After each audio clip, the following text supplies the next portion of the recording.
Totoo ba?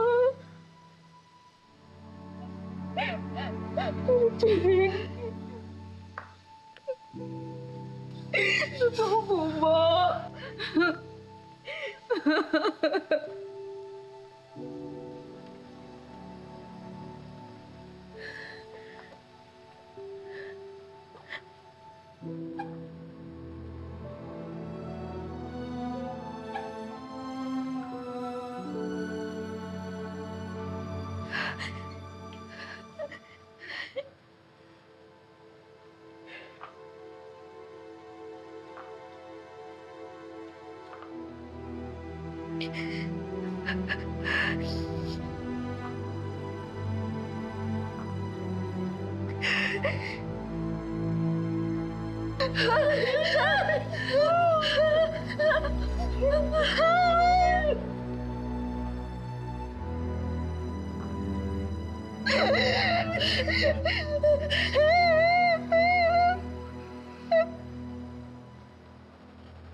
Sorry talaga, sorry talaga, sorry.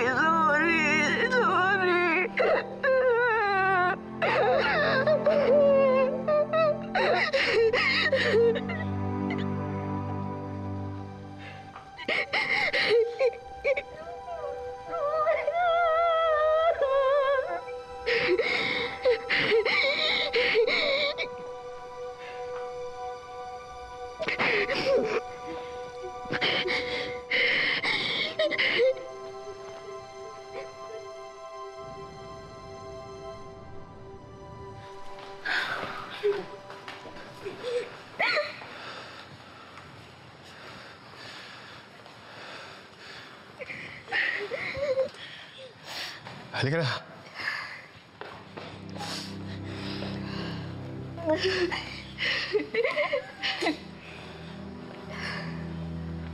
Halika na.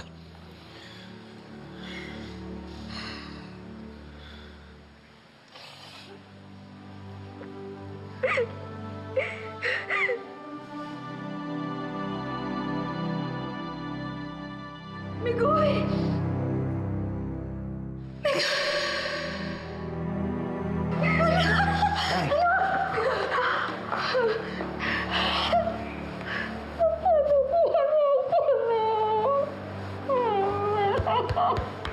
Nay, okay lang po ako. Huwag ka na umiyak. Okay lang po.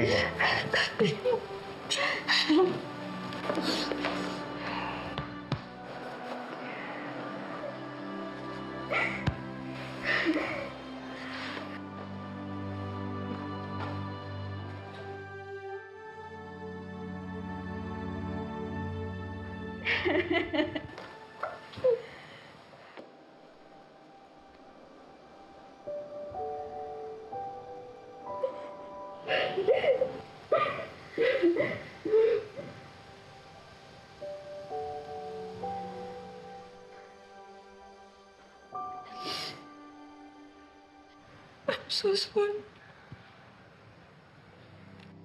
Hindi ko alam ang gagawin ko. Akala ko tuluyan ka nang nawala sa akin. Akala ko wala na akong tagapagtanggol. Ba't di ka nagsabi, Goy? Bakit hindi ka man lang tumawag? Na-deadbat ako, hindi ako makatawag. Paano mo nalamang andito kaming lahat? Umuwi ako ng bahay, walang katao-tao. Pinuntahan ko si Ana sa Ahon Pinay at siya nagsabi sa akin na nandito kayong lahat sa ospital. Ano kasing nangyari, Migoy? Paano napunta yung wallet mo doon sa crime scene?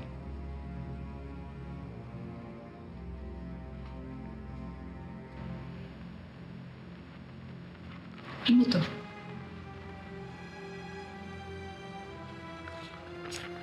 Ano? Ano ibig sabihin nito? Bakit? Bakit may mukha namin ni Nanay at Ate Helena to? Chief.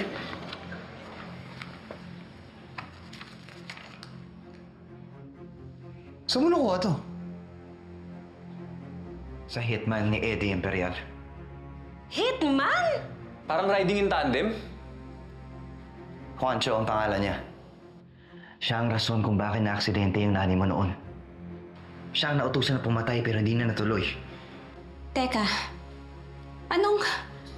bakit ipapapatay sa hitman si Aling Eva? Nay, naalala niyo na pumunta tayo sa Velma office. Nung bigla na lang nagwala si Aling Eva. Tulungan mo yung anak ko. Papatayin niyo na yung anak ko. Nasa impyerno na ako. Aling Eva, okay lang po siya. Wala pong papatay sa anak niyo.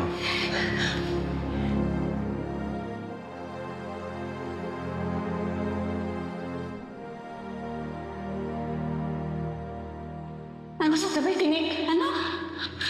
Rosa sa may tinig. Rosa sa may tinig! Papatayin niyo na yung anak ko. Tulungan mo. Nasa impyerno na. Nay,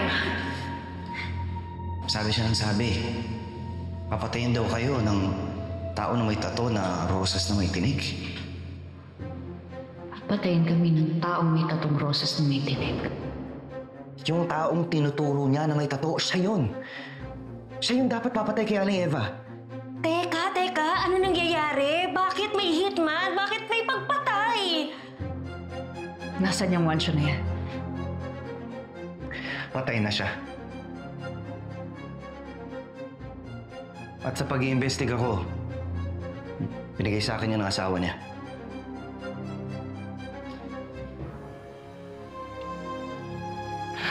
Kung ganun gusto ko makausap ang asawa niya. Baka siya ang maging susi para Hindi mo na siya makakausap, Noreen. Bakit? Patay na siya. Siya yung namatay sa pagsabog, kasama ng pinsan niya.